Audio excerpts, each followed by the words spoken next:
rapport avec le 5e sommet Union européenne-Union africaine qui se tiendra à Abidjan, en Côte d'Ivoire, les 29 et 30 novembre prochains, il s'est tenu à la Maison de l'Afrique à Paris, donc le 10 octobre dernier, le forum Objectif Afrique à venir, un rendez-vous hautement intellectuel qui a connu la participation des nombreux Européens et Africains, dont le Congolais Alain Akwala-Tipo, notre invité ce soir, à qui je m'en vais dire bonsoir, Monsieur le Ministre. Bonsoir, cher ami, et merci de me recevoir dans votre prestigieuse émission. Merci à vous, Monsieur le Ministre, et à vous, chers téléspectateurs, surtout, bienvenue dans cette émission.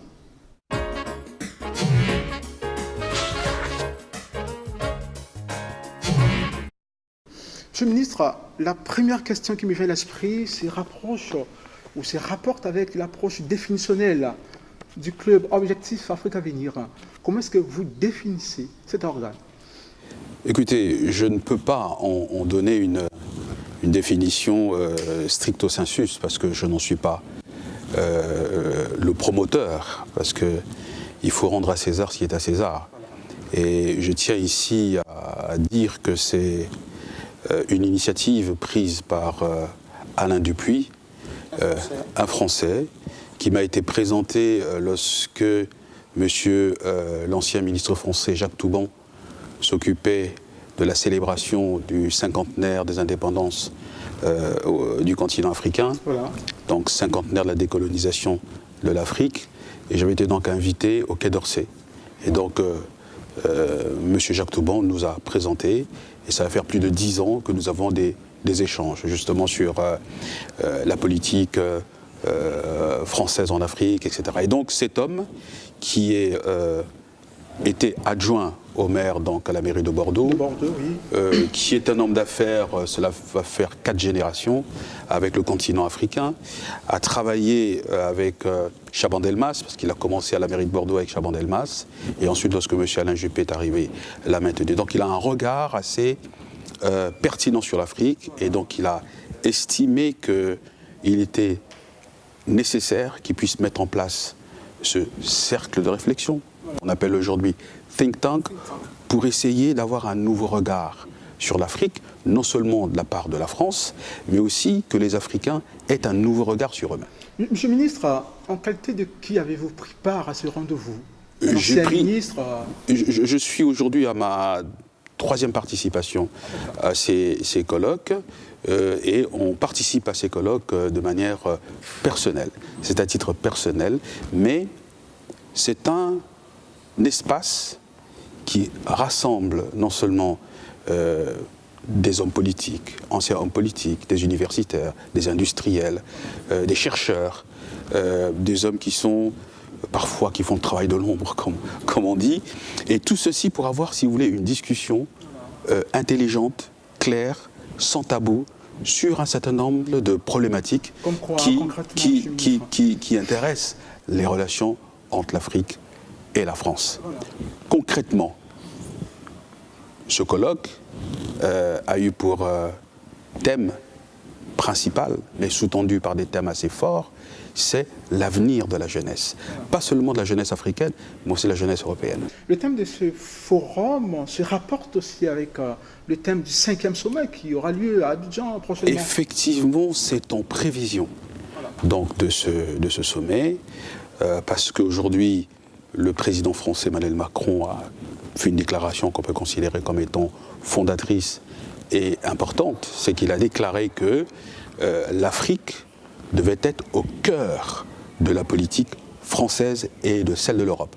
Et ensuite, vous avez cette prise de position, cette initiative de Mme Merkel, chancelière Merkel, qui veut lancer un plan Marshall pour l'Afrique. Donc, ce laboratoire d'idées s'est réuni pour essayer de lancer des pistes de réflexion, de débat, pour que les diplomates puissent s'en approprier par rapport au sommet qui se déroulera à Abidjan au mois de novembre. Vous savez, l'Afrique a toujours été, depuis la conférence de Berlin, au cœur si vous voulez, de la vie politique mondiale ou des intérêts des puissances mondiales.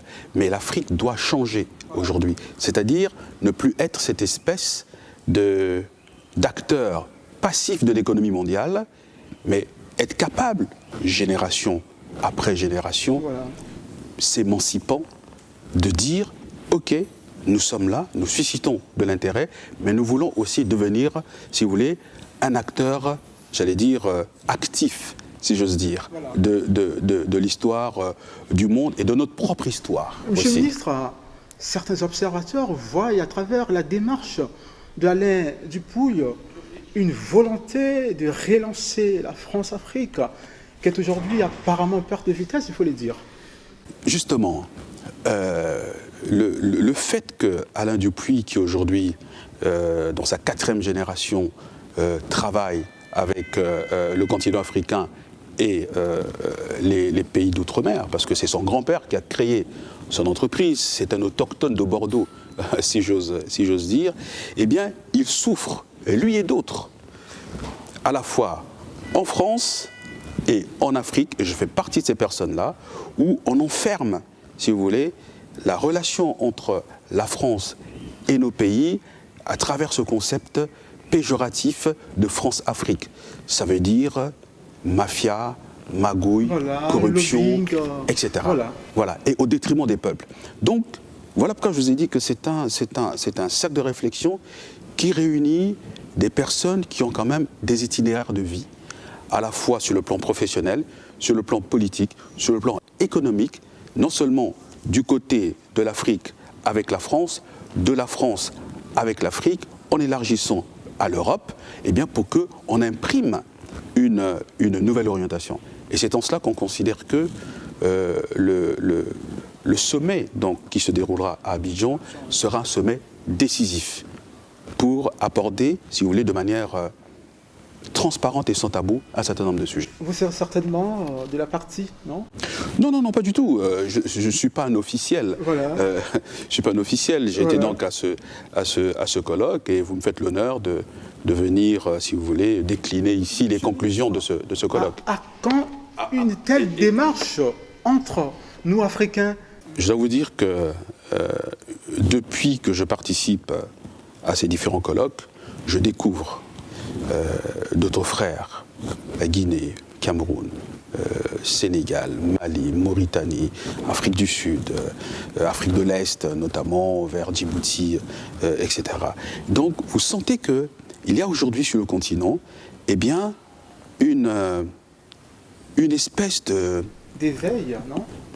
C'est le mot, éveil, prise de conscience. Mais la mutualisation au niveau du continent ne s'effectue pas encore.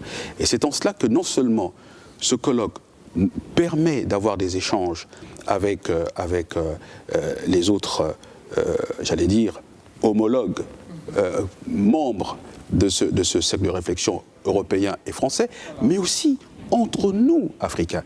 Et ça nous permet d'avoir des échanges pour comprendre et voir, par exemple, les constances que nous avons par rapport à nos réalités historiques, nos réalités sociales, nos réalités économiques, par exemple. Ce mouvement, cette vague de migration, cette transhumance humaine des jeunes qui quittent nos pays pour aller traverser la Méditerranée. Aujourd'hui, je crois qu'on est arrivé à peu près à plus de 33 000 jeunes. 33 000 jeunes. Et moi, c'est une réalité qui viole ma conscience en tant qu'acteur politique, parce que je considère que ceux qui partent, ce sont les plus courageux. Et on peut avoir toutes les qualités dans la vie, mais pour moi, et ça n'engage que moi, la qualité principale d'un homme, c'est le courage. Le courage de faire face, le courage d'aller vers l'inconnu, le courage de l'espoir et de l'espérance. Et voir ces jeunes qui traversent le Sahara, qui se retrouvent, ce sont les meilleurs, ce sont nos meilleurs jeunes qui meurent. Et donc, cette réalité-là, eh bien, il faut l'aborder. Et pour l'aborder, il y a des pistes.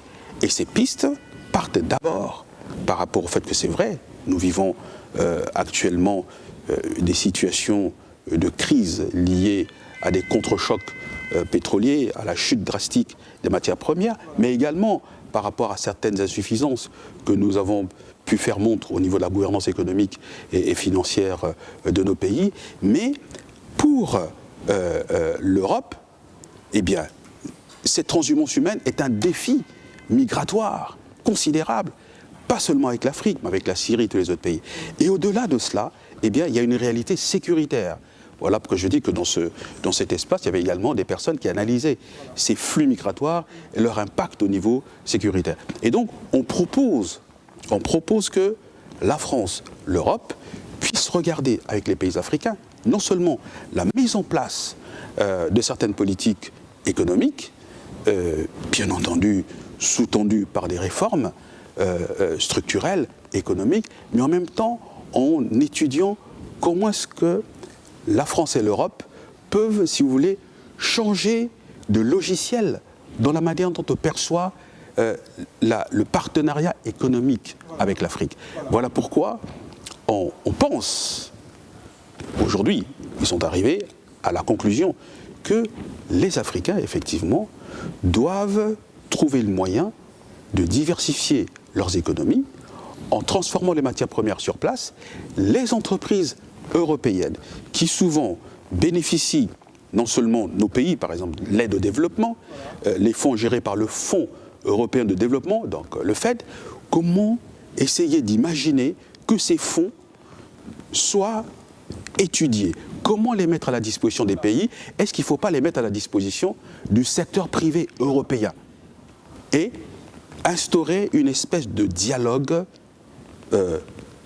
public-privé, pas public-privé, c'est-à-dire sur le territoire africain, mais faire en sorte que les pouvoirs publics africains, français et européens se retrouvent face au secteur privé européen, français et africain pour voir comment engager maintenant l'industrialisation de l'Afrique. Monsieur le ministre, en participant à ce rendez-vous de Paris, cela fait du bien, voilà, on va dire au niveau vous êtes rangé de quel côté? Vous êtes rangé du côté des Africains ou des Européens qui cherchent à regagner leur place? Non. Il ne faut pas voir les choses de cette manière-là. Voilà. Je me suis rangé du côté de l'Afrique et du Congo. Et ça m'a permis d'ailleurs aussi de pouvoir apporter quelques éclaircissements par rapport à notre propre situation économique, notre propre situation politique. Il faut en parler aussi. Oui. Même si ce n'est pas l'objet de l'émission. Bien. Donc, je me suis rangé du côté du Congo et de l'Afrique. Pourquoi? Parce que dans cet échange, nous devons, en tant qu'Africains, ne plus voir, comment dirais-je, l'intérêt que nous suscitons, l'intérêt objectif que nous suscitons, ne pas être, entre guillemets, dans une situation où nous opposons l'Asie et l'Europe, et au-delà, l'Occident. Nous devons plutôt considérer que ce siècle n'est pas le siècle de l'avenir de l'Afrique, mais il est le siècle du présent africain. Mais il faut que nous arrivions effectivement à avoir un regard introspectif sur nos points forts et nos points faibles, définir des stratégies politiques, nationales et sous-régionales, et puis, à partir de ces stratégies, faire nos preuves, parce que le respect des autres nations vient de votre capacité à produire le progrès dans vos pays. Voilà. Et une fois que vous avez réussi à prouver que vous êtes capable de produire le progrès, eh bien, il y a une chose que nous avons mise sur la table. Et cette chose, c'est un fait très important. Nous avons aujourd'hui un débat autour du franc CFA. Voilà. Comment est-ce que vous l'appréciez?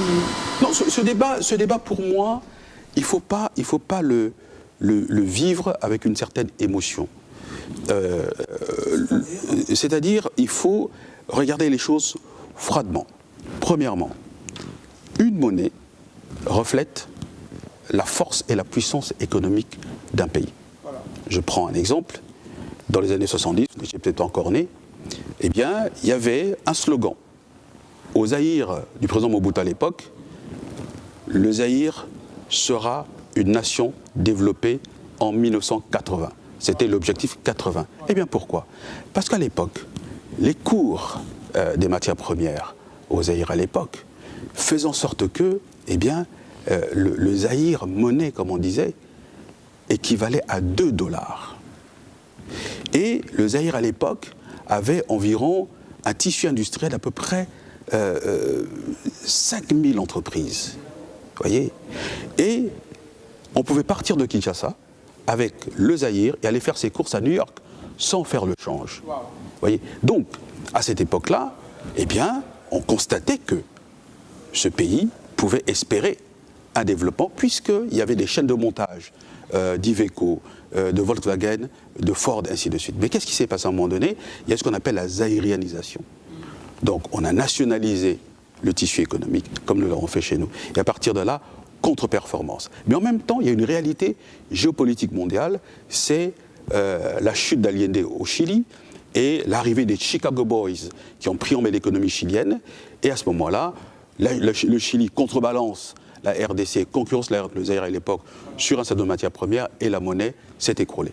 Donc ce que nous devons d'abord faire, avant d'envisager justement la sortie du franc CFA, c'est de dire comment faire pour faire de nos pays des pays bien gouvernés et économiquement performants. Et à partir de là, une fois qu'il y a un tissu industriel qui est fort, qui vous permet de créer la valeur ajoutée de la richesse, la croissance économique et le bien-être pour tout le monde, pour vos citoyens, et à ce moment, vous pouvez envisager battre monnaie. Voilà. Mais on ne peut pas battre une monnaie uniquement pour le Congo. Il faut que ce soit une monnaie régionale ou sous-régionale. Maintenant, il faut reconnaître une chose, que le franc CFA est là, il faudra en sortir par le haut, mais les manifestations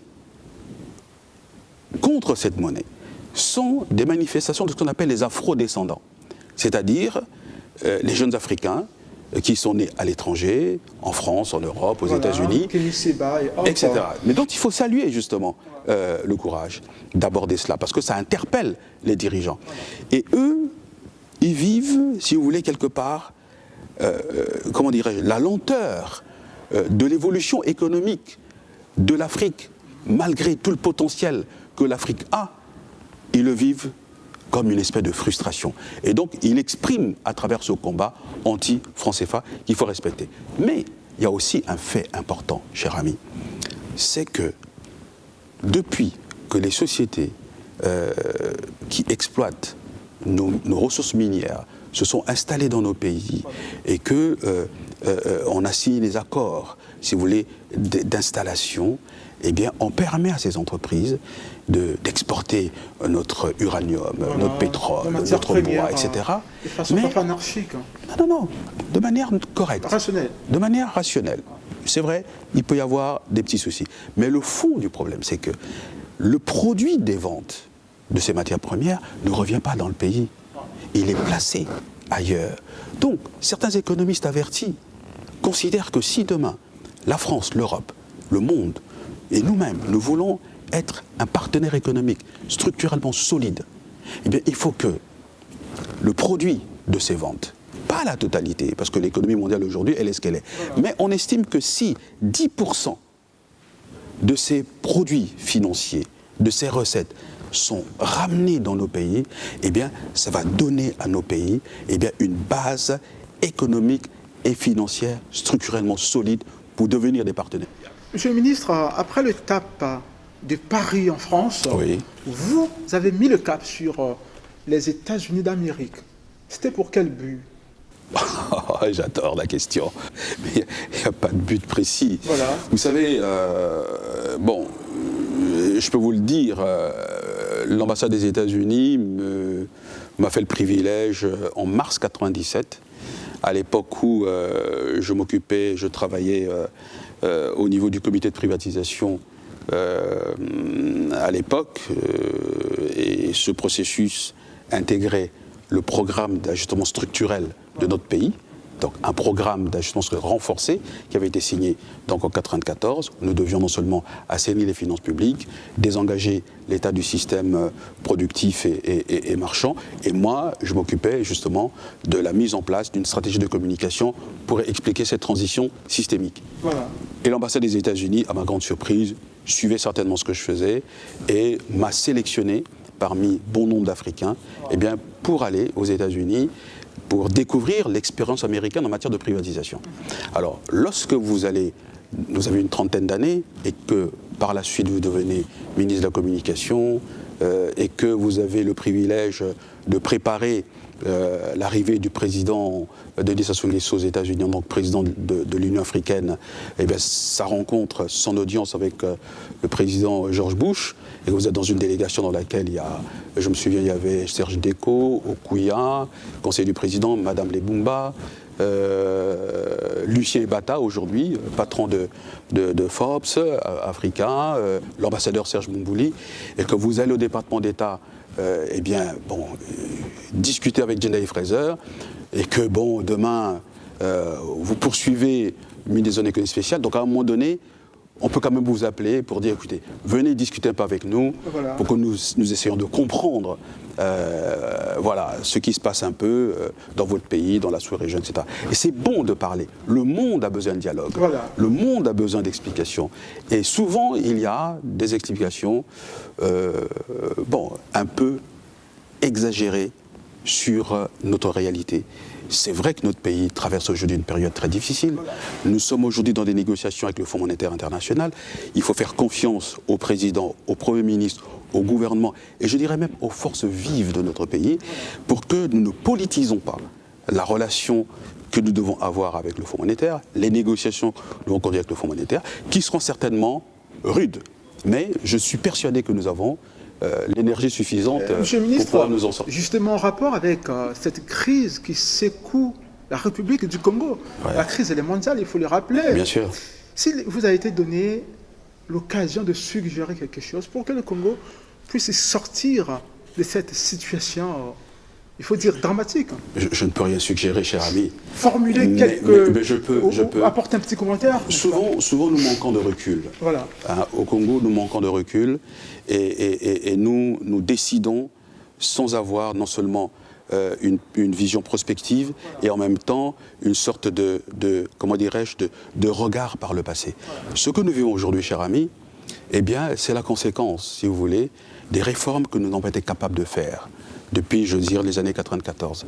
C'est la conséquence aussi d'un certain nombre de décisions qui ont été prises à l'époque. Il faut vous souvenir, vous n'étiez pas encore né.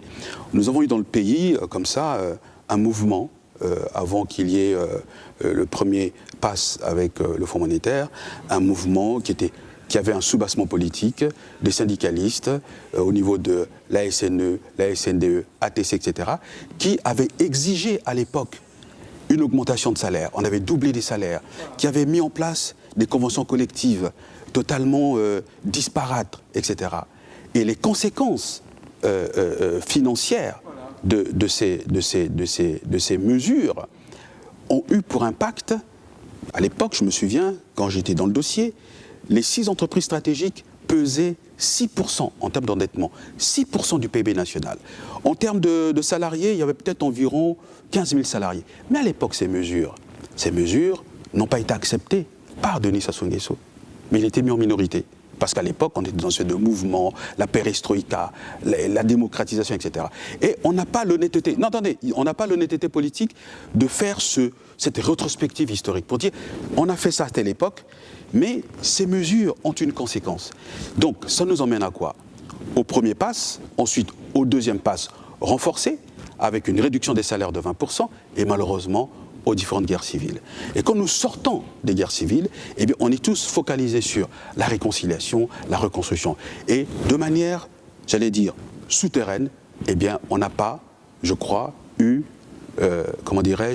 la pertinence de continuer ces réformes. Je prends un exemple. Toutes nos entreprises, je vais terminer. Toutes nos entreprises publiques, n'arrivent pas à produire des bénéfices, n'arrivent pas à produire des résultats, pour qu'ensuite l'État actionnaire puisse récupérer ses dividendes pour les investir dans un autre domaine. Donc il faut réformer tout cela, que nous ayons des entreprises qui aient des bilans clairs, qui ont des comptes d'exploitation clairs. Donc il faut une réforme de fond. Voilà. Donc je ne peux pas faire une suggestion, je ne peux que faire cette analyse. Voilà. Monsieur le ministre, merci à vous d'avoir répondu à notre invitation. Ce fut un honneur. Merci à vous, chers téléspectateurs, d'avoir été nombreux à suivre l'émission Le Diplomate avec une forte dose sur le volet Club des Nations. J'ai envie de dire grand merci également à l'infatigable Armel Etokabeka, c'est lui qui était derrière la caméra. Avec vous, le rendez-vous est pris pour le mercredi prochain, certainement avec le même style. Merci.